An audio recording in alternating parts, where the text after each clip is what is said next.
Қайырлы күн, құрметті оқырмандар. Бұл видеода сіздерге пітір садақасын берудің маңызы қандай, сол туралы айтатын боламын.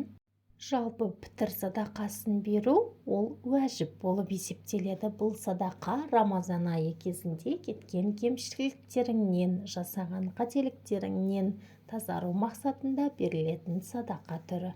Оның уақыты Рамазан айының соңғы күндері және айттың алғашқы күнін қоса есептегенде беріліп болуы керек. Оның мөлшерін әрбір елдің өз мүфтияттары белгілейді.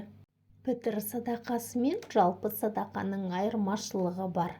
Себебі садақа мал-мүліктен беріледі, ал пітір садақа адам өмірге келгені үшін, жан садақасы бас амандығы үшін беріледі. Пітір садақасының мөлшері қандай? Бұл мөлшер негізінен 2 килограмм бидайдың құнымен өлшенеді. Алайда қазіргі заманда бидай емес, дүкендерден ұн сатылады.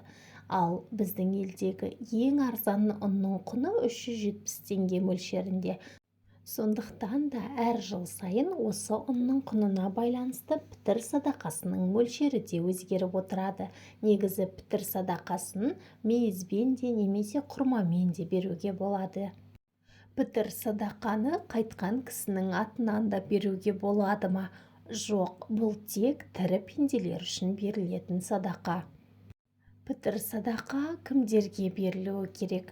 Ең бірінші қажет болған жағдайда бауырларына, туысқанына, көршілеріне беруге болады. Одан кейін барып өзге де мұқтаж жандарға беруге болады.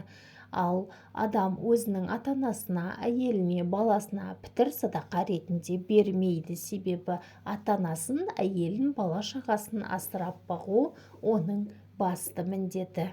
Пітір садақа берудің пайдасы өте көп. Біріншіден, қате кемшіліктерді толықтырады. Ораза айында тілімен, ойымен, көзімен істеп қойған қате кемшіліктерді өшіреді.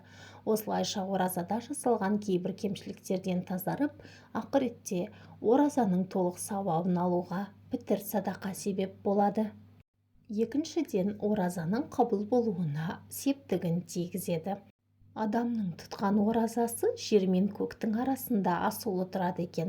Пітір садақа бергеннен кейін ол өзінің орнына жетеді дейді. Яғни оразаның кемшіліктерін пітір садақасымен толықтырылып, кемел түрде оразаның қабыл болуына септігін тигізеді екен. Үшіншіден, кедейлерді қуантады. Айт күні тек жағдайы бар байлар ғана қуанбай, кедей, мұқтаж адамдар да қажеттерін алып мол қуанышқа кенеледі.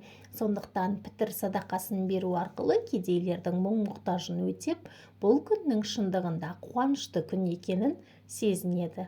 Бұл жанымыз бен тәніміздің зекеті деуге болады. Аллах тағаланың адам баласына сыйлаған сансыз нығметтері мен денсаулығына шүкіршілік ретінде беріледі.